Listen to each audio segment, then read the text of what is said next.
our President to speak to us and officially open the meeting. Your Excellency, the President. Thank you, Fred. Please be seated. Thank you very much.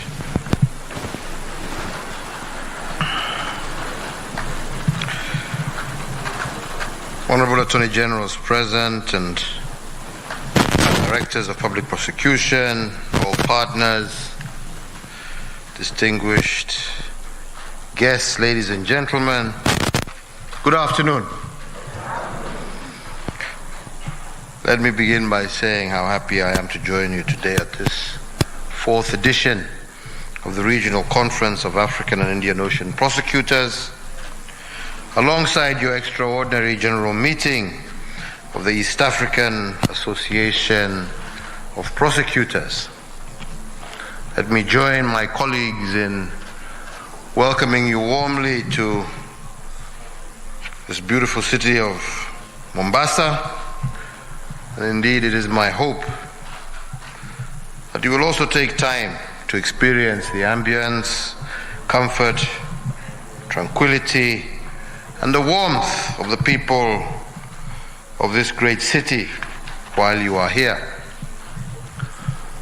So to get to the point, ladies and gentlemen, we convene here today to reaffirm our shared commitment to combat emerging transnational organized crimes such as terrorism, corruption, drug trafficking, money laundering, counterfeiting and smuggling, and offenses against wildlife, and also our cultural property. But allow me, before we delve into these three substantive reflections, the subject of this conference, let me contextualize the reality that we are all confronted with. Indeed, with the dawn of the new millennium, crime as we knew it has dramatically changed and expanded into new frontiers. Less than 2 decades ago, cybercrime was a niche concern. Cryptocurrency was still an abstract concept, and the manipulation of digital resources to facilitate or obscure real-world crimes was relatively rare.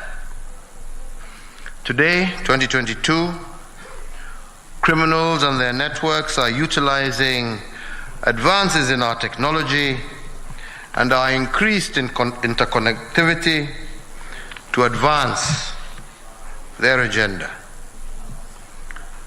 At both local and international stages, our laws and justice processes are playing catch-up in the face of emerging crimes and also expansion of traditional crimes into new frontiers.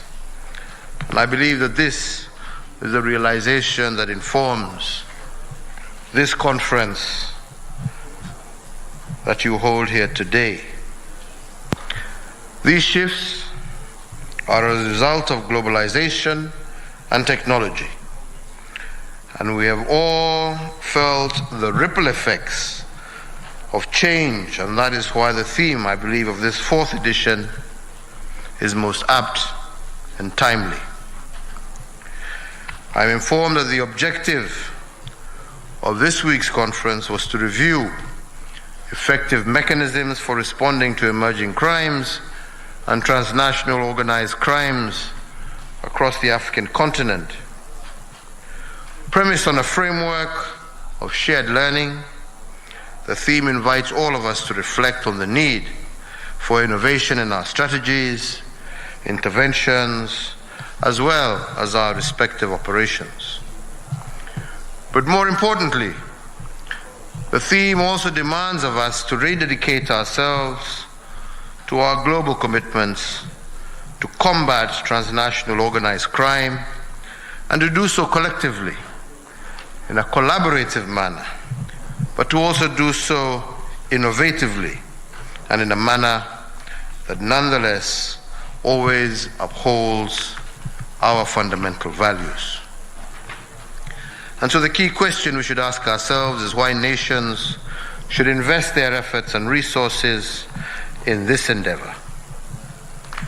Available estimates by the United Nations Office on Drugs and Crime indicate that annually, illicit revenues and proceeds of crime equal more than $2 trillion globally. Africa itself loses roughly $88.8 billion in illegal financial flows each year, which is equivalent to 3.7% of our continent's GDP. In effect, our continent loses more wealth each year than it gains by at least $40 billion.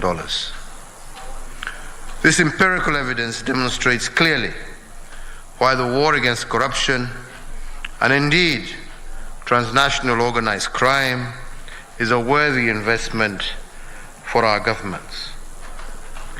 The resources Africa is losing would otherwise greatly benefit our development agenda and enable us to create an even more glorious future for our citizens. So what we have seen as our success and what anchors us in this war, I think firstly, it is the deliberate adoption of a multi-agency approach which we have done here in Kenya. Transnational crimes cannot be tackled without cross-institutional as well as cross-border cooperation. Transnational organized crime networks continue to exploit legitimate public institutions established to support financial and business services.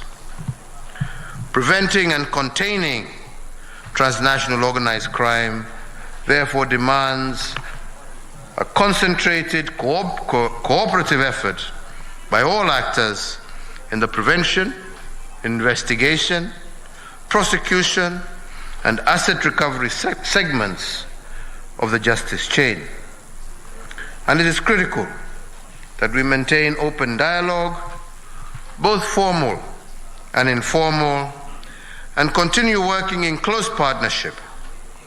And the Kenyan government is and will remain a committed as well as an active participant in these engagements. As a region, we have also adopted bilateral and multilateral arrangements with the objective of mutually investigating and prosecuting emerging transnational crimes. To facilitate this, criminal justice systems across the region must adopt a proactive approach to identifying, tracing, freezing, as well as confiscating funds and proceeds of crime, and to remove the financial incentive and monetary benefits of crime. This will ensure our success. So through you, Bwana Chairman, I want to laud the efforts made by the East African Association of Prosecutors to expand the scope of membership and cooperation to the wider East African region in recognition of a need to strengthen regional cooperation in the investigation and prosecutions of transnational organized crime. These structures have similarly been replicated amongst investigative, intelligence, and asset recovery agencies whose deliberate cooperative framework begins in country before expanding in the region.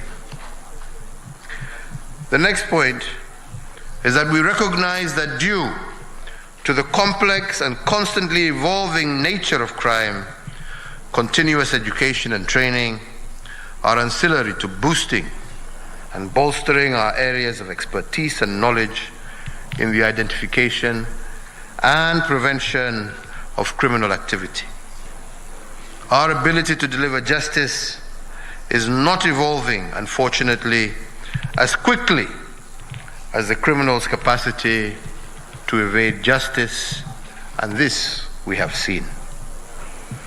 It is in line with this objective that Kenya has continuously enhanced our budgetary allocation to criminal justice agencies like the Office, the Public Prosecutor, and our investments in this sector have allowed for the establishment of training facilities such as the ODPP Prosecution and Training Institute, which provides continuous training for prosecutors and other criminal justice actors.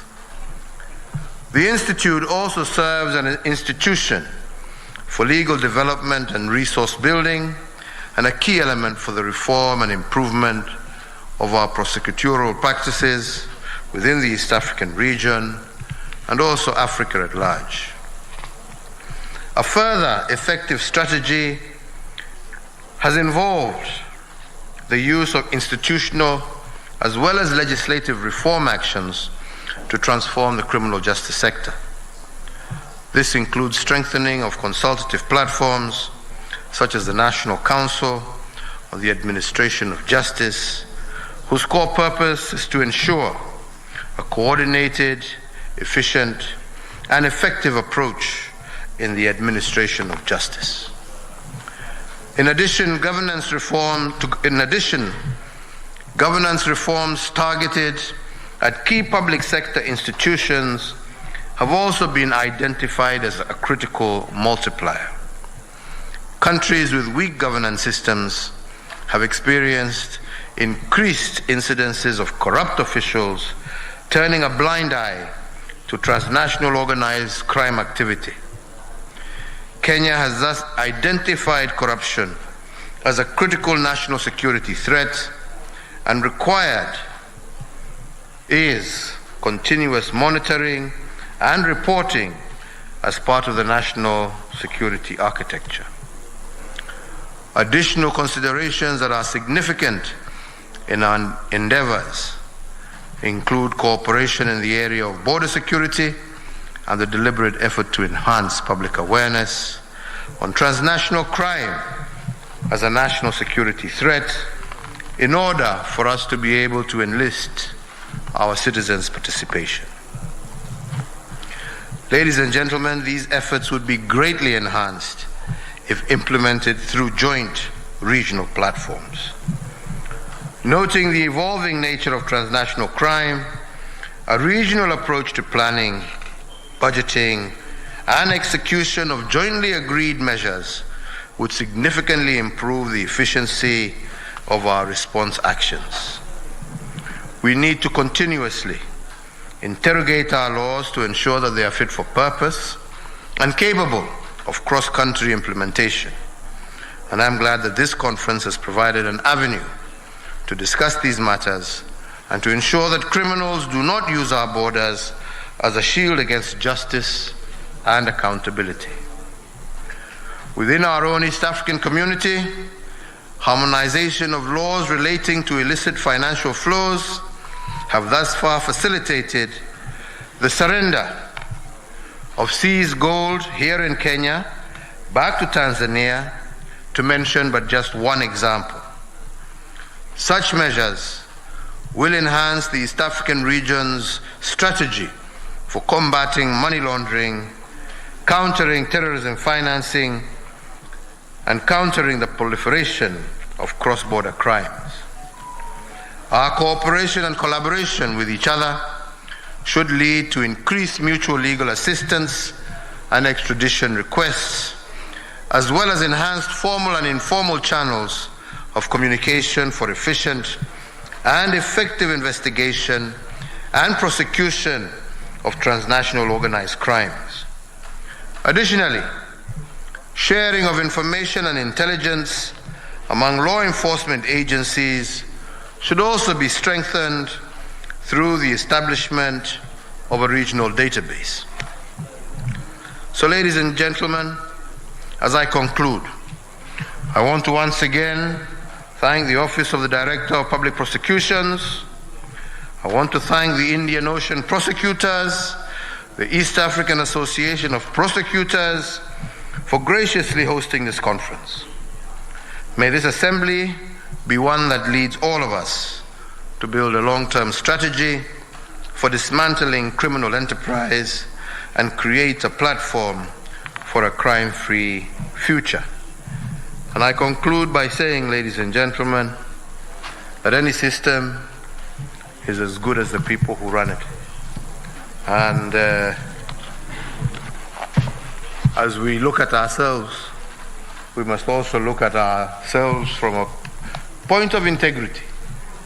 Because yes, we are prosecutors, we are magistrates, we are presidents, but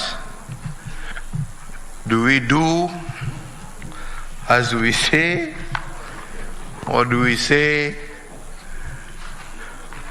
and do and close our eyes when it's... Anyways, I don't want to go there. You know what I'm trying to say.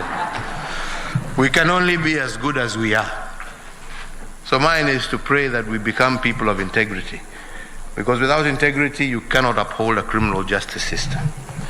Without integrity in prosecutor's office, you cannot deal with the issue of corruption. Without integrity in our courts, without integrity in our government officials and civil servants and politicians, you will not succeed in this battle. Integrity is the key. And we need to be able to look at ourselves straight in the eye. You know, you are independent, but I'm sure you should be able to tell this man if you think he is corrupt. Mwambie. You know me, if I say, he'll say I'm interfering in his office. But your colleague can tell you. You see? And then judges also look at each other in the eye. You know each other. You know what you do. Yeah? Don't hide behind your independence. You know? Talk to each other. That's part of learning. If you know your colleague is also not following the right path, it's your responsibility to point them out. Anyway, I wish you all the very best. I know you will succeed in your endeavors, and may this assembly be one that leads us to build together a long-term strategy, as I said, on how we shall work together, how we shall succeed in this battle together. And ladies and gentlemen, this is not only important, but it is a must if our continent of Africa is to achieve sustainable and equitable social economic development, and indeed to truly join the League of Developed Nations with an honest, transparent, judicial and legal system. May God bless you all. Thank you very much.